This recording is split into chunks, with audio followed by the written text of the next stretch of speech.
beautiful coastline, amazing islands, and fascinating history, Croatia has been increasingly becoming a popular destination in Europe. And of course, Game of Thrones, as you probably know, has a hand in putting the country on the map, especially for international travel.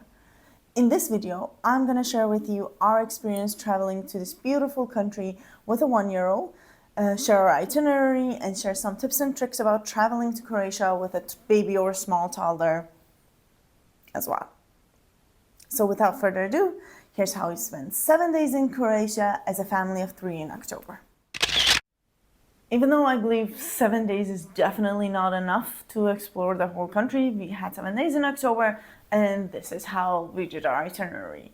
We flew from Amsterdam to Dubrovnik midday, spent 2 nights in Dubrovnik, and then drove from there to Split. Generally, it's a 3.5-hour drive. If you check Google Maps, for us, it took 5 hours with a baby.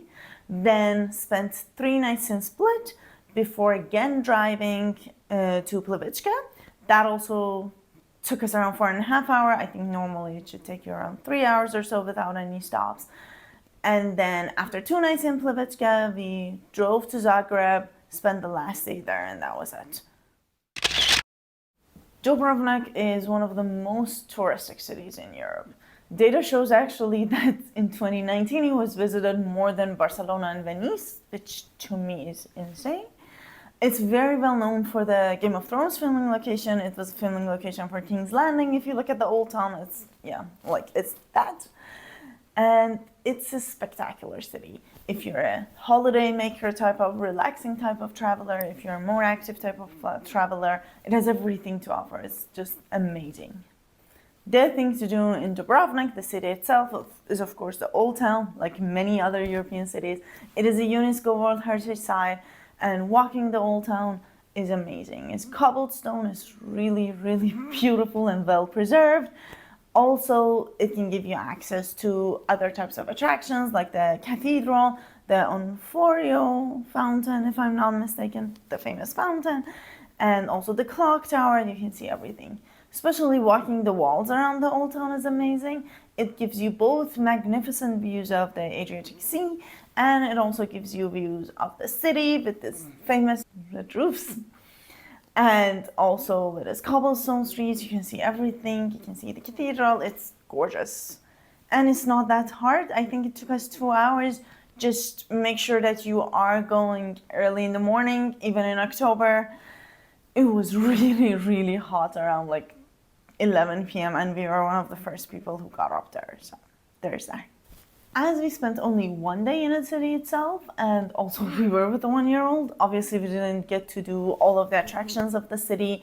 I think the one that I really do recommend, as from the photos online, is the Franciscan Church and Monastery. There's also the West Harbor. Besides also the attractions, I saw a lot of kayak tours when we were walking into the city. And with a little bit of research, I saw that that's very common, and you can go on their caves and things like this. So if you're not with a one-year-old, and you're not with a baby, you don't have a kid, or you have like a, 10-year-old or something, I definitely would recommend doing that as well. For staying in Dubrovnik, we stayed at the Valamar Tirana Hotel. It's in the Lapat region of Dubrovnik, which is a bit outside of Old Town. It's a bit of a peninsula type of region, and it has a lot of beaches, hiking trails, forest types of nature. I don't know what even that means, but okay. And also a lot of other hotels and resorts and these types of things. Traveling with a one-year-old, now I pay attention way more to accommodation than I did before. So I was really looking at this hotel for for its pool. They have a little smallish kids pool that was really useful for us. They were close to the beach but not on the beach, which again I think was helpful. Because with a one-year-old, I'm always worried that she would walk into the sea or something crazy. But it still was a smaller hotel in comparison to like those huge kid-friendly resorts that I see online. So it was more relaxing for us as well. All in all, definitely a nice accommodation. Clean, good price. I would definitely recommend it.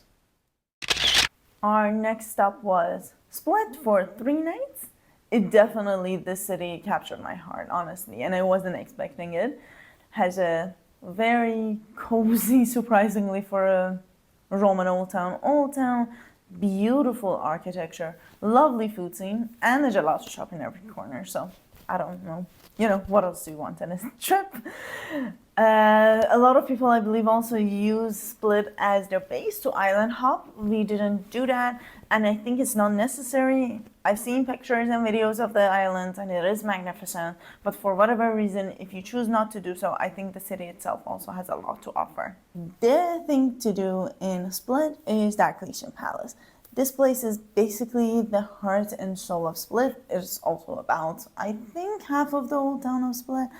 It's a palace that was built by Diocletian, a Roman emperor, in 3rd century AD, I think, for his retirement. And it is a very, very important Roman monument, mostly because it is the most well-preserved one all across the world. It has a very fascinating story of how it was built, what happened after he retired, what happened after he died, and the importance of it, and how still locals live in this palace that was made so many years ago, more than 2,000 years ago.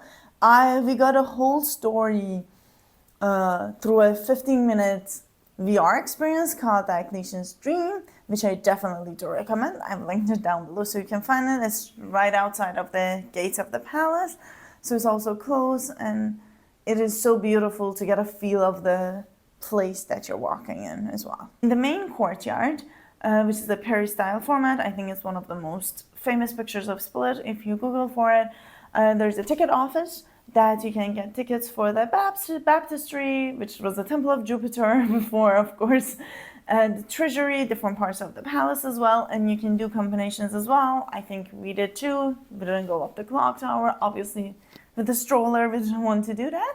But yeah, you can find the ticket office as well there. In general, the old town is magnificent.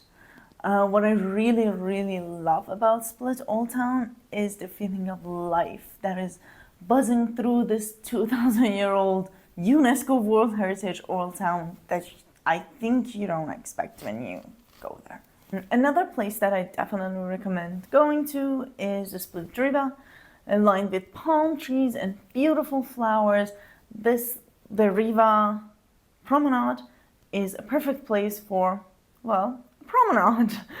Like a lot of warmer cities that are by the water, as the sun gets lower and lower and the weather gets cooler, it gets busier, and this is the place to be, I think, for the sunset as well. It's beautiful and it's buzzing. It really gives you the feel of the city. I don't know, number one for Split to visit is, I think, the farmers market. I always love the markets in European cities. Usually it can give you a feel of the local life if they're not so touristic, like I think Madeira was, for example. But in Split, I think what I found fun about it is actually that there are a lot of locals shopping there. A lot of people don't actually speak English, which shows you how local that is in a country like Croatia. And we also shopped a lot for fruits and produce there because we had an apartment and it gave us a chance to buy local fruits as well. The farmers market in Split is called Pazar Green. It's a daily market from the morning and it's right outside of the Silver Gate of the Old Town as well, so it's easily accessible. And the final thing with it was the Marjan Park and viewpoint. Quite close to Old Town, of course outside, but close to Old Town. There's this beautiful lush green park called Marjan Park, and the viewpoint is Marjan Hill up there. The hike is not that difficult. The first part is actually a lot of stairs, and it has this gorgeous view of the sea and the city together. I do suggest going either early in the morning or maybe close to sunset, so the weather is cooler and nicer to do a hike in. In our case, we did morning because it's much easier to do with a baby and we didn't want to hit the bedtime. But I do assume that sunset gives you those classic sunset views, and it is more crowded. So if that's what you're looking for, with the feel of the city, with people, locals going there, that's when you should go. In terms of food, there are a lot of nice restaurants and cafes around Split, and I thoroughly enjoyed the food scene in Split. I want to highlight two of the places that I really, really loved: Fig Split and Ciribiribella. Both are vegetarian friendly, for which us halal eaters is important. They had really nice outdoor areas, and for us again, important is they were baby friendly, meaning that besides the high chair, they also had a changing room and they were very accommodating of the stroller. With the changing station in the bathroom, that's not very common in Croatia from what I've seen, but they had it, so go there if you need it. And if you're a brunch girl, definitely try Chiribiribella. It was great. You're not gonna be disappointed. Honestly, this national park was one of the main reasons that we did this whole trip to Croatia. It is, I think, one of the biggest national parks and oldest national parks in Europe. It's very well preserved. It is gorgeous. It's out of this world. You are looking at the films right now, I think. So you can see it's not very well captured also by film. A lot of people do day trips for this lakes. I don't suggest it because you come with all the crowd and you leave with all the crowd. Staying for 2 nights was a bit easier on us so the baby could rest, but I think definitely try to stay a night.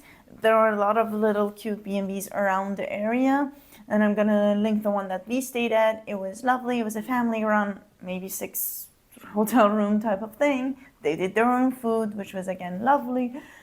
And it gave us a chance to not use the main entrance. It was an entrance that was only for the people staying in the area, which again helped us not stay in a queue, be there very early and take routes that people usually don't take.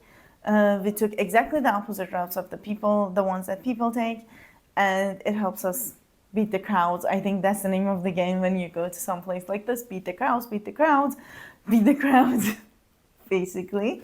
Because even in October, it's very, very busy midday. But yeah, definitely worth this whole 7 days, even if this was the only thing we did. Words cannot describe the experience of going in a place like this.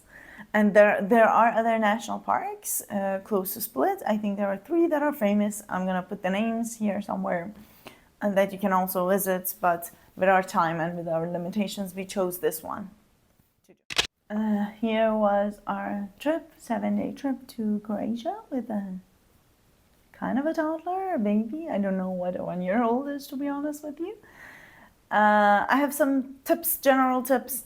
First one is that if you are not going to swim in the sea a lot, or if you're not specifically going to swim in the sea, do not go in July and August. The crowds are insane. I was talking to our B&B owner in Plitvice, and he was like, I have no idea why people even travel in these months to this country. It seems like it's gonna be crazy, and it is very, very, very hot. So if you're gonna do some city tours, things like this, you're gonna be blistering. In October, we were there mid-October, and still around noon, you would be really, really, really sweating and not being to even sit outside unless you're swimming. So do not go there, and it's also very much more expensive. Another tip I have is rent a car and drive around the country.